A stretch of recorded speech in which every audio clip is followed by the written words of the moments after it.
People always ask me like, hey, Rarran, why did you stop playing Marvel Snap? Let me explain why I stopped playing Marvel Snap. First and foremost, Marvel Snap was really, really fun, but I think I was mainly playing it because I just wanted to make sure that I was getting my credits every single day, which means I wasn't really playing the game to have fun. I was playing the game to basically not worry about FOMO because of the way that the card acquisition works in that game, right? Like if you stop playing Marvel Snap, you are basically saying to yourself, I don't want any new cards, right? Which is fair. But like if you stop playing Hearthstone, for example, you could just go to your shop and buy a bunch of packs and basically get the expansion that you missed.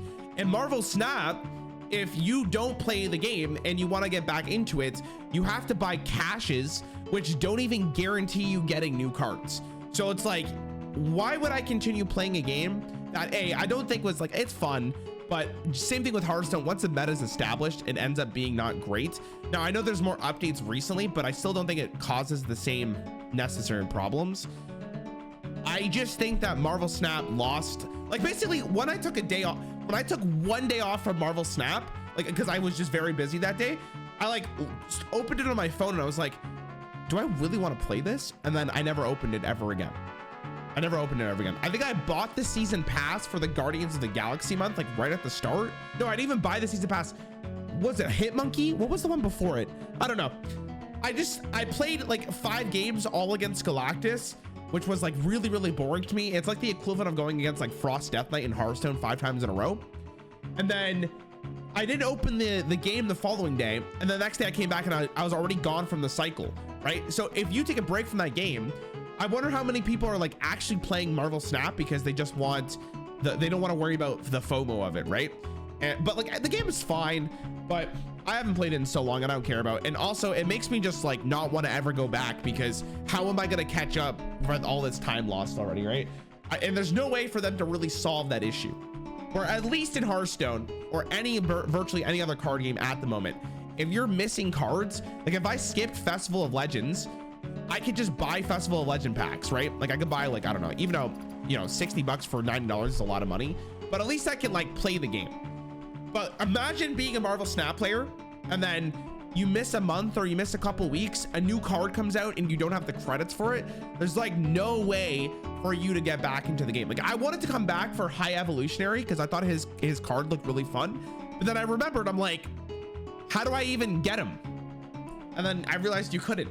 And then that's basically it. So I didn't go back to Marvel Snap, and I probably won't go back to Marvel Snap unless they have a really fun update. I saw they did like Conquest or something. I don't know exactly what it is. Let's pull it up. Like Conquest mode in Marvel Snap looks kind of interesting because it's like paying for gold or something, but I don't think this is realistically like the most fun mode for Marvel Snap players. I think the problem with Conquest mode is like it's definitely way more of like a high legend player kind of thing, right? But maybe they do it by MMR based on this. I have no idea. I don't even know how many people really care about it. But yeah, that's why I basically stopped playing Marvel Snap. I used to play it a lot. I used to be really addicted to it, but then I took one day off, man, and then I just disappeared. But that's basically what happened. And he's talking about how Conquest and the Infinite leaderboard can't come soon enough in Marvel Snap. Playing an Infinite where cubes don't matter, basically is causing the player base to dwindle in Marvel Snap, right? And the problem with this issue with Marvel Snap, and this is going to be the case for the game until maybe they come up with a better way of doing it, which I don't know, is if you leave the game like I have, there is absolutely no way in hell I am going to come back into this game. Like there's no reason for me, because I would come back to play a brand new card and I can't even guarantee I would get that new card. So am I really about to spend like $100 on caches that don't even guarantee me a way to play with something that I want to play with in the game? No. So like if you leave in Marvel Snap, what is the reason for going back? Unless you have like credits and like the I don't know what they're called, the ones where you can actually just outright buy a card. Like unless you have those like stockpiled for your return, there's just no reason for you to come back. And I think this is like, hold on, can we go to Steam charts? I forgot you can look at Steam charts for Marvel Snap. It's kind of interesting. If you look at Marvel Snap, right, like that's actually still pretty great though, if I'm gonna be honest. But let's look at like a 6-month period, right? So the game is still doing actually pretty well, but it is dropping. like March, May. Oh God, May is fucking tanking, bro. Holy shit. God damn. Yeah, but anyways, if you ask me, Rarran, like, what is the biggest like, why is Marvel Snap dipping that hard? It's like the exact same problem I had, right? As soon as you break from the FOMO, like the game, like you really have to ask yourself, like, man, am I having that much fun with the game? I'm gonna continue playing. And I wasn't having that much fun with it. Now, there are people who probably really like Marvel Snap, but I'm just not one of those people. That's basically what it is.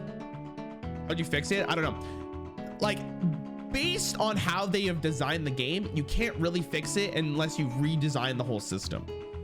And it's like a mobile thing, I'm gonna assume, but it doesn't feel great as someone who wants to play this game casually, is all I'm gonna say. So it sucks because the game can be really good, and I wonder if they'll ever fix this issue. But it does look like it's slowly slowing down, right? I don't remember what this was, but yeah, looks like it's dipping. Dipping. And this problem's actually only gonna get worse, by the way. With more cards being released, it's gonna make it even harder for you to catch up. Because like most people in Hearthstone, right? If you lose, like, let's just say you lose a game to a legendary you don't own, most people are gonna be upset by that, right? Because it's like, oh, I lost to a card I don't have. That feels bad. So I understand why people can feel like Hearthstone is very pay to win or whatever, because it's like, if you lose to a card you don't own and you can't just outright buy, it can feel kind of bad. But like Marvel Snap expedites that process so much because you can't just outright buy cards. And I think that, God, it's a solution. It's a problem. It's a core system problem of the game, straight up. But anyways, that's my Marvel Snap, and that's basically why I stopped playing it. It'll be interesting to see how well it does over a long period of time, but I think Marvel Snap is still in a good situation, and the game is still like fun. People like the game, right? Will be interesting.